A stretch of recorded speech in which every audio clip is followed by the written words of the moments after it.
Not every story begins with a grand gesture. Sometimes it starts in the quiet corner of a mall restroom, with a child shivering under cold water, and a mother doing everything she can with nothing at all. Most people passed by. One man didn't. This is the story of a millionaire who walked into an ordinary bathroom and left changed. A woman who refused to give up her dignity. And the silent bond that formed between them, not through words, but through a single act of unseen kindness. But before we begin, where are you watching this story from today? Drop your city or country in the comments. We'd love to know. Now, let's begin. Charles Winton had always been a man who preferred the edges of a room to its center. In his early 50s, with a trimmed beard peppered in gray and a quiet air that lingered like mist, he moved through the world without need for recognition. His suits were expensive but understated, his car unassuming, his watch classic but unbranded. He had money, a lot of it, but he'd long since mastered the art of disappearing into places where millionaires rarely belonged. That afternoon, the shopping mall was unusually crowded. A school event nearby had brought families pouring into the food court, where smells of grease and sugar tangled in the air. Charles had come only to replace a phone charger and grab a cup of tea, a brief break from the monotony of boardrooms and silent homes. He didn't expect the day to pause, but it did. It happened in the bathroom near the east entrance. He pushed the door open casually, heading for the sink, barely noticing the pair of polished shoes belonging to the janitor mopping near the urinals. What caught his attention wasn't a sight. It was a sound, a muffled sniffle. Not from a janitor, but from somewhere further back, the far stall. Quiet, almost imperceptible. But then again, Charles had built his fortune by noticing things most people missed. And he was noticing now. The sobbing wasn't dramatic.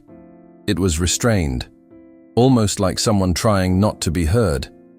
But water splashing against porcelain, the crinkle of paper towels being pulled too fast, they added up.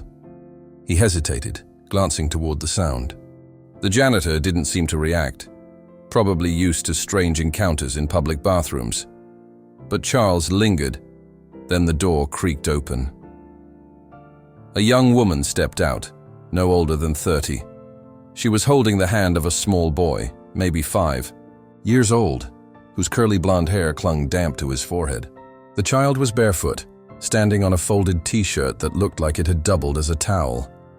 His small chest shivered in the air-conditioned chill, covered only by a too thin undershirt. The woman, his mother, clearly, carried a small bar of soap in one hand and several crumpled, soggy paper towels in the other. Charles didn't move. Neither did she. For a moment, the bathroom held its breath. The silence between them wasn't awkward. It was raw. The woman's eyes were rimmed red, not from tears, but from the exhaustion that comes when life doesn't give you space to cry. She didn't speak, didn't ask for help. She only pulled the boy a little closer and reached for another paper towel. Charles washed his hands slowly. Not because they were dirty, but because he needed time to think. What was this? She wasn't screaming or panhandling or doing anything disruptive. She was simply bathing her child, as gently as she could, with what she had. There was dignity in the way she held the boy's arm, careful not to let the soap sting his eyes. There was precision in her movements, as if this wasn't the first time. And then, just as Charles turned to leave, the bathroom door swung open again. 2 security guards entered, faces stern, steps firm. One of them pointed at the boy. "Ma'am, you can't do that here." Her reaction was immediate and quiet. She stepped in front of Justin, the boy, shielding him instinctively. Her face didn't flash anger or protest, just fear. Not the fear of getting caught, but the deeper kind, the kind born from knowing you don't have another option. Charles watched. Something in him stirred. The security guard stepped closer. "We've warned people before. "This isn't a shelter." "I'll be done in a minute," she murmured. But Charles stepped forward. "Actually," he said, voice calm, "she's with me." Both guards turned. Charles didn't explain. He didn't raise his voice or offer identification. He just stood there, composed and certain. The authority in his posture did most of the talking. After a pause, the guards exchanged a glance, uncertain but unwilling to challenge someone who clearly didn't fit the profile of interference. "All right," one said gruffly. "But not again." They left. The woman didn't speak right away. She just stared at Charles, unsure if she should thank him or flee. Her hands were trembling slightly now. Justin clung to her leg, eyes wide and curious. Charles broke the silence. "You need a few more minutes?" She nodded. "I'll wait outside." He didn't ask her name. He didn't offer money. He simply walked out and stood near the entrance, watching people pass by with shopping bags and sugary drinks. Around him, the world kept spinning. But his thoughts remained inside that bathroom, with a woman who didn't beg and a boy who didn't cry. And as he stood there, something began to surface. Not from pity or obligation, but from memory.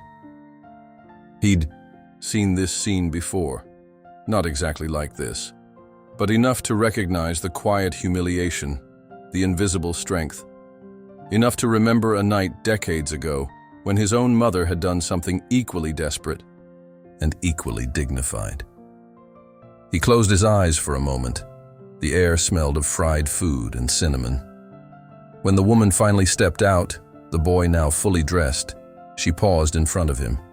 She was holding the soap wrapped in a tissue, and her bag, tattered but organized, hung from her shoulder. Charles didn't ask where she was going. She didn't volunteer. They simply nodded at each other.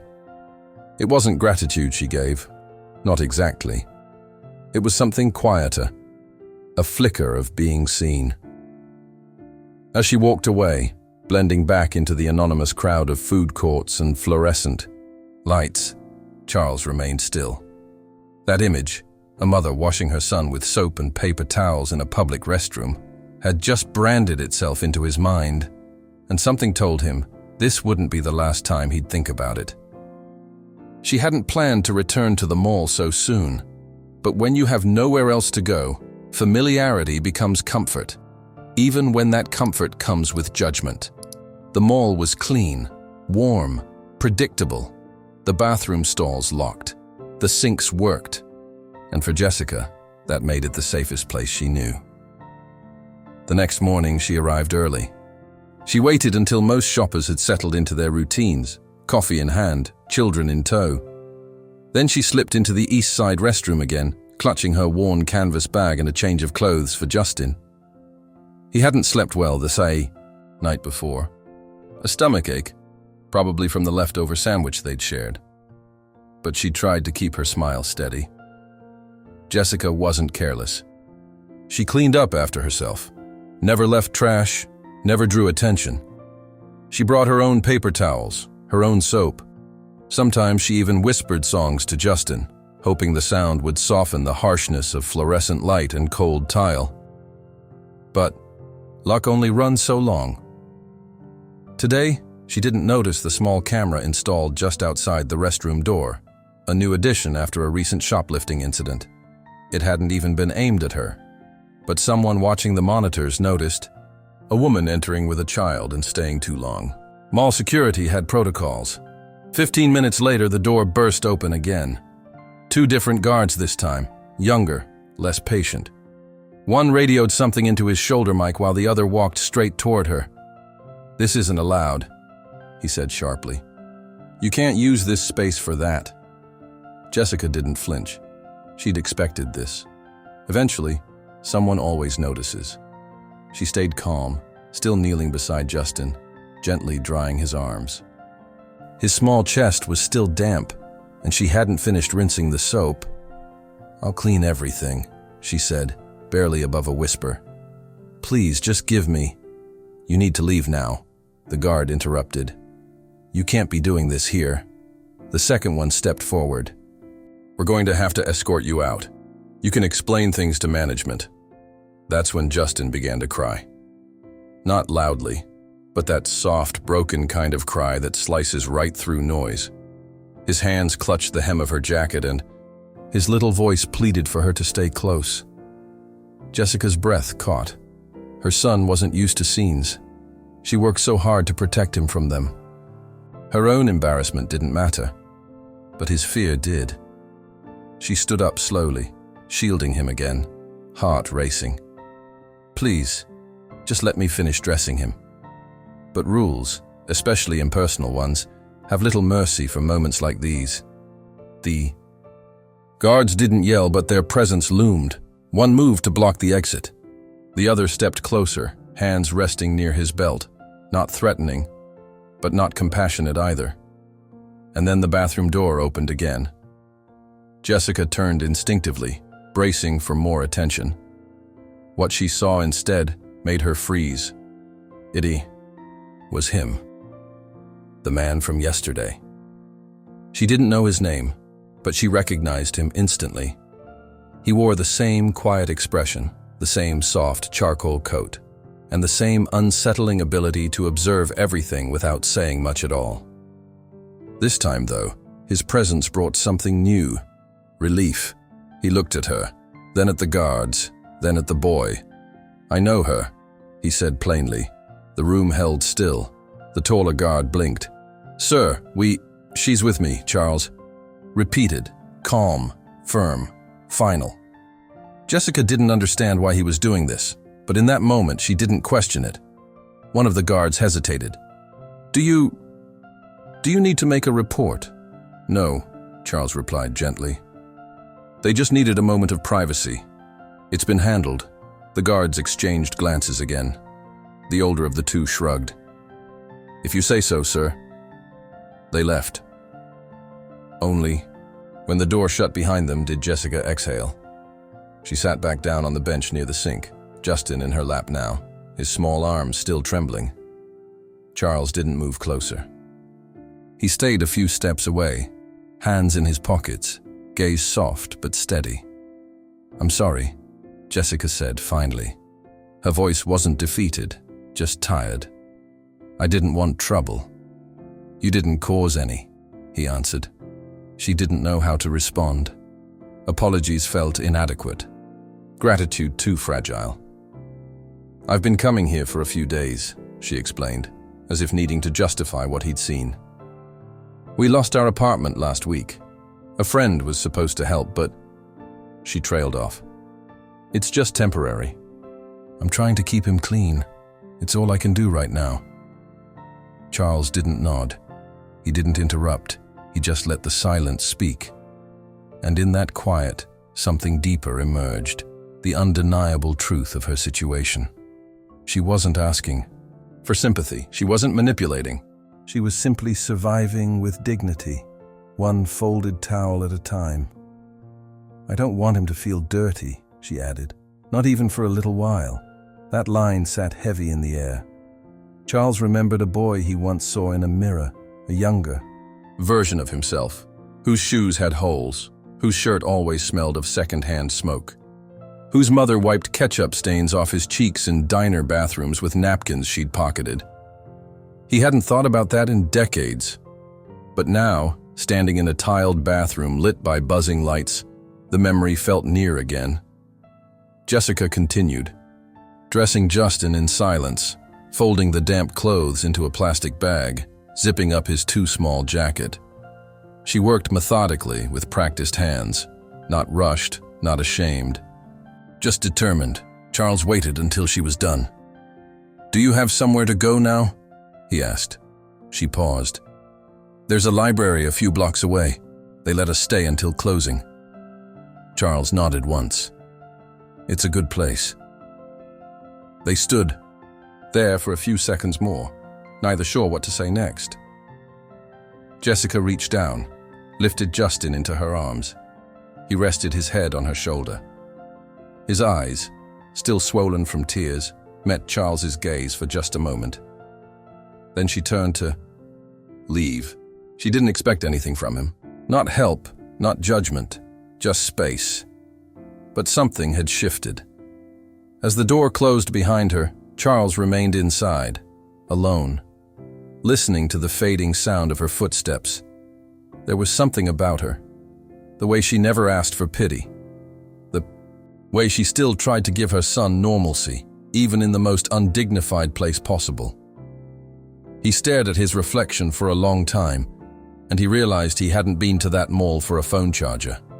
Not really. He'd been brought there, quietly, invisibly, by something he hadn't recognized until now, and this was only the beginning. Charles wasn't a man prone to impulse. His entire fortune had been built on analysis, planning, and quiet restraint. But that day, as he walked out of the bathroom and watched Jessica disappear into the crowd with her son, something in him refused to let her vanish so easily. He followed, not in a way that felt invasive, but quietly, at a distance. There was no clear intent in his steps, just a growing tension inside him that wouldn't settle. He needed to know more. Jessica exited through the south wing, past the bookstores and children's clothing displays, and out into the wind. Justin clung to her hand, his steps light but unsteady, as if his little body hadn't fully recovered from the cold of the restroom floor. She didn't carry any shopping bags, just the worn canvas tote and a folded blanket sticking out of the top. Charles moved slower. He let a group of teenagers pass between them, waited near a pillar as she stopped to adjust Justin's coat, then followed again. The city was loud beyond the mall. Buses sighed against curbs, horns echoed in the distance. Conversations spilled from sidewalk cafes. But amid all that, Charles focused on one thing only: her. He expected her to head for a shelter, or perhaps a parking lot where an old car might be waiting. But instead, she took a long route past closed storefronts and down quieter blocks. They reached the library. She spoke to the guard at the entrance, who smiled and opened the side door for her. Clearly, this wasn't her first visit. Charles stood across the street now, watching as she and Justin disappeared inside. He stayed there for several minutes, watching families pass by, listening to the low hum of traffic. Then he walked away, but the image didn't leave him. That night, he sat in his kitchen, a sleek space with more chrome than warmth. He boiled water, poured tea he didn't drink. He kept thinking of the way Jessica had spoken in the bathroom, not with shame, but with quiet control. She had insisted on cleanliness for her son, even while her own clothes were frayed. She'd carried herself with precision, even in the face of humiliation. And she hadn't begged, not once. That kind of dignity couldn't be taught. It came from somewhere deeper, and Charles wanted to know where.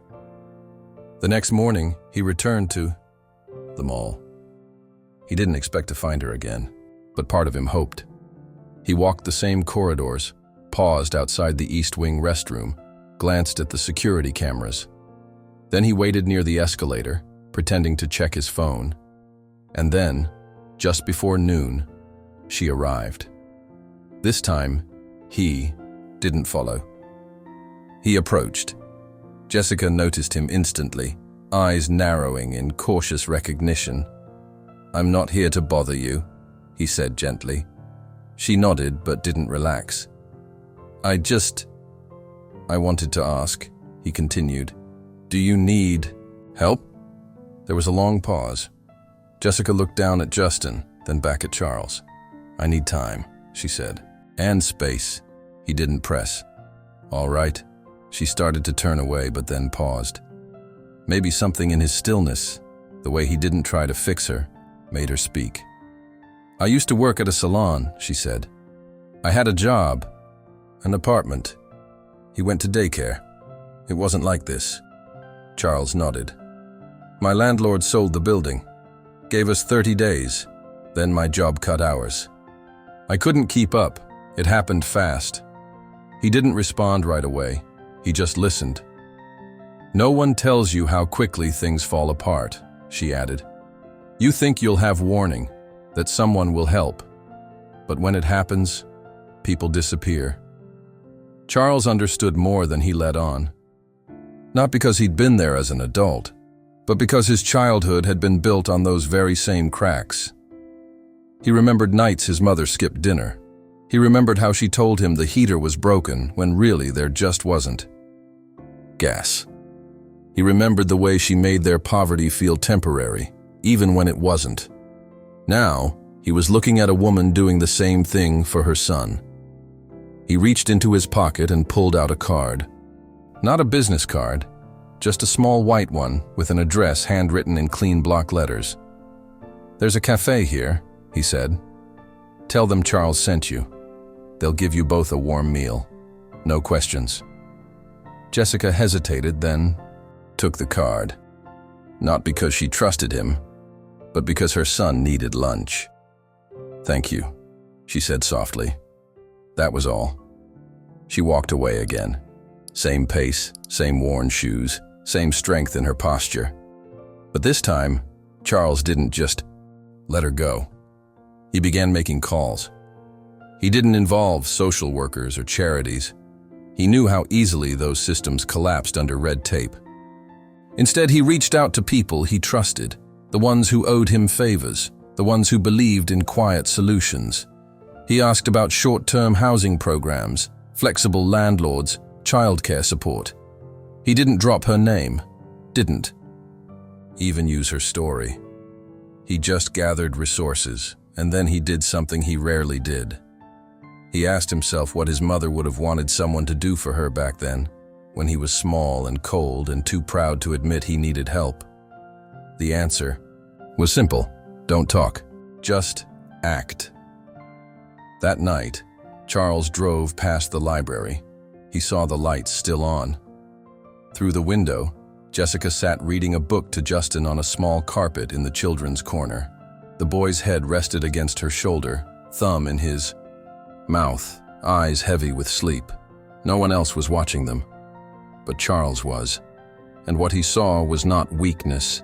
It was love, stripped of vanity, unprotected and undeniable. That night, Charles didn't go home right away. He drove, slowly, through streets that blurred beneath the windshield, past neighborhoods that once meant nothing and now meant everything. He wasn't looking for a destination. He was running into something he'd spent decades avoiding: memory. It started quietly, a flicker, a scent, the worn edge of a blanket over a child's knees, a pair of socks dried over a space heater, a mother's hand, cold from the outside, brushing crumbs from a collar before school. Jessica hadn't said much, but she didn't have to. The picture was already drawn in Charles's mind, because he'd lived it once, before the suits, before the penthouse, before people started calling him Sir. There had been a time when Charles Winton was just a little boy with holes in his sneakers and a stomach that growled in silence. His mother had raised him alone. She worked nights cleaning offices and spent her days asleep in a corner of the living room while he read cereal boxes for entertainment. Some nights, she'd walk him to the hotel down the highway so they could sit in the lobby and pretend to be guests. It was warm there. The bathrooms were clean. She always carried a small bar of soap in her pocket. He had forgotten about that detail. The soap. Or maybe he hadn't. Maybe it had lived somewhere buried, waiting for something to bring it back. Jessica had brought it back. That bar of soap in her hand, wrapped in a tissue, her careful fingers, her quiet resistance. It wasn't just a scene in a bathroom. It was an echo, a mirror. And Charles was no longer able to ignore it. He pulled over on a quiet residential street and sat for a long time in the stillness, hands resting on the wheel, his eyes unfocused. It wasn't grief he felt. It was recognition and shame. Shame for how long he had gone without remembering, for how easy it had been to cover the past with polished surfaces and financial distance, for how long it had taken him to look back and feel it all again. And yet, there was something else under the shame. a tremor of purpose. He remembered how his mother had once told him, "People don't need your guilt, Charlie. They need your kindness, the kind that doesn't come with strings." She had believed in action, not apology, and Jessica. She reminded him of that same spirit. She wasn't asking for pity. She wasn't waiting for rescue. She was already fighting. What she needed, what Justin needed, was for someone to stand beside her, quietly, and help hold the line. That realization settled into his bones like warmth, returning to frost-bitten skin. The next day, Charles made arrangements. Not publicly, not dramatically, just phone calls, transfers, quiet steps. He reached out to a contact in property management, someone who managed a string of modest apartment complexes in the city. He gave no name, just a story. A mother with a young child, recently evicted, employed part-time, clean record, needed a small, furnished unit. Needed discretion. The contact hesitated. "Credit check?" Charles's voice was gentle but firm. "No." "Background?" "She's already past the one that matters." He wired a year's rent in full. He paid the deposit, utilities, even a small grocery allowance slipped through a prepaid card left in a sealed envelope. And when the apartment was ready, 2 days later, he made one final call, to the mall. He asked to leave a note at the front desk. No signature. Just instructions. Jessica arrived that morning expecting nothing, just another day of staying invisible, but the front desk clerk waved her over. "This is for you," she said, holding out a small white envelope. Jessica opened it carefully. Inside was a key, a folded map, and a short letter typed on thick ivory paper. For the mother who gave everything, even in silence. "This place is yours. No strings, no eyes. Just dignity." Tears didn't fall right away. Not there. Not in public. But later that night, when she turned the key in a quiet hallway, opened the door to a clean, sunlit room with a real bed and fresh towels folded neatly on the edge, the kind you don't have to steal. She sank to the floor, Justin in her arms.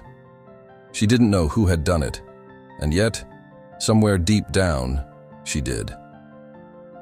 Meanwhile, across town, Charles sat on his balcony with the city lights flickering far below. He didn't need thanks.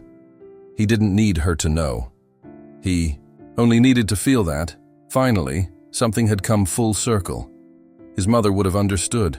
She would have smiled, poured him tea, and said, "There's the boy I raised." The apartment wasn't large. Just 2 small rooms, one with pale beige walls and a second-hand dresser, the other with a kitchenette and a modest sofa that folded into a bed. The window in the living room looked out onto a courtyard where laundry lines hung between fire escapes like banners of everyday survival. But to Jessica, it was more than space. It was a threshold. For the first time in weeks, she turned on a faucet without looking over her shoulder. She filled the bathtub and let the water run for minutes, not seconds. Justin splashed with unfiltered joy, his laughter echoing off tile. She wrapped him in a clean towel that smelled faintly of lemon soap. Not mall paper towels. Real fabric. Real warmth. Jessica didn't know how to explain it to him. The key, the note, the kindness wrapped in anonymity. So she didn't. She let the small comforts speak for themselves. The soft sheets, the fridge with milk inside, the quiet hum of the ceiling fan at night. Justin didn't ask many questions. He was young enough to accept change without suspicion. But Jessica was not.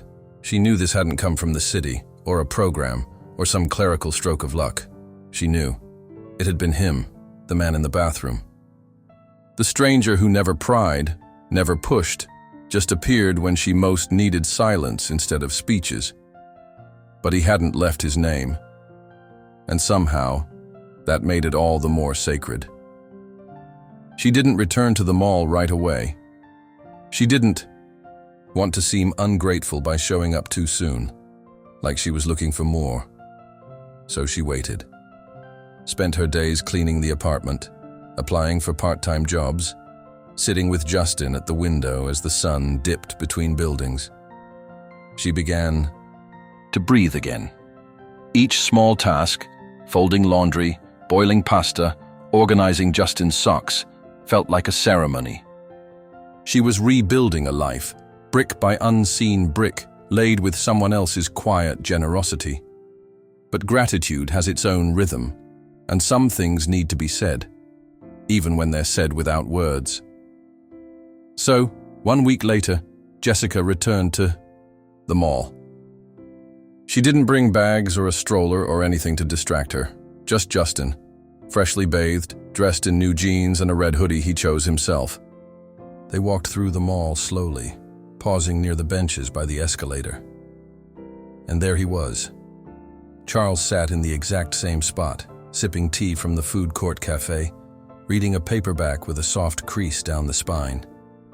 He looked up and saw her. Their eyes met. Jessica didn't approach immediately.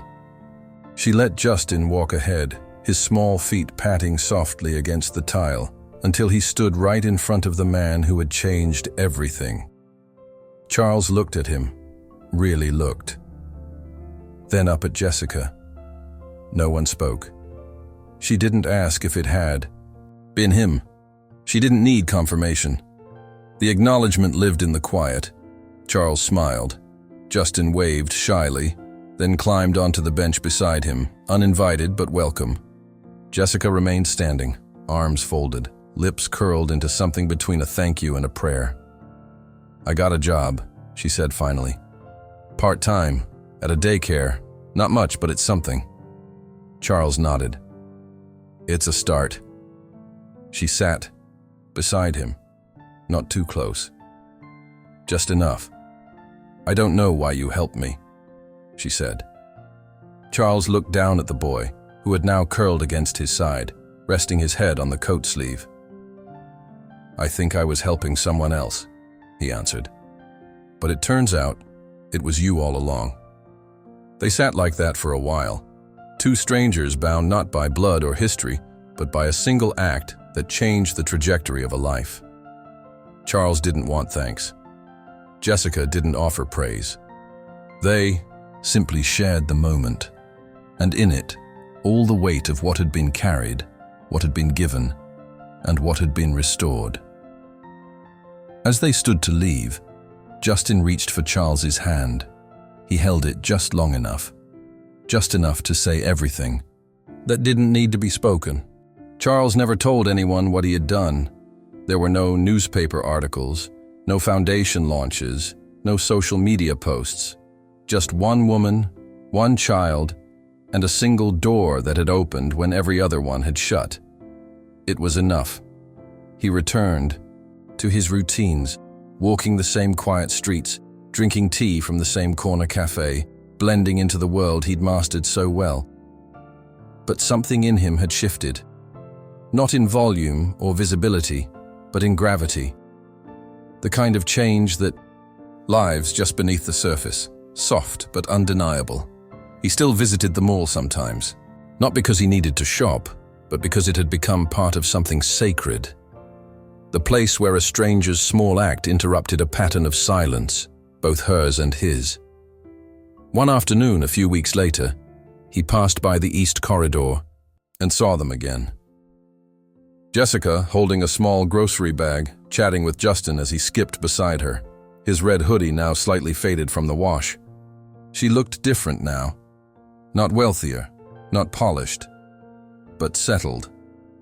Her posture no longer guarded, her eyes no longer shadowed. The weight she once carried in every step had lessened, even if just slightly. She didn't see him at first. He paused near a planter filled with fake tulips, pretending to scroll through his phone. But Justin spotted him. He ran up without hesitation, arms wide, the kind of greeting reserved for those who matter, even if they're not always there. Charles crouched, catching him gently, the boy's momentum folding into his chest like a hug he'd never expected but now couldn't imagine missing. Jessica approached quietly behind, smiling, her pace calm. "We've been good," she said, answering a question he hadn't asked. Justin started preschool. I picked up a few more. Hours at work. Charles stood, brushing a curl from the boy's forehead. "You look stronger." Jessica nodded. "I feel it." They didn't say much more.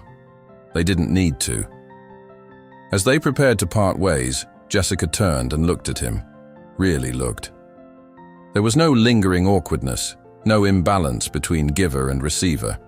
Only two people who had met at their most invisible moment and quietly seen one another. "I never knew your name," she said. Charles hesitated, then smiled. Maybe that's for the best.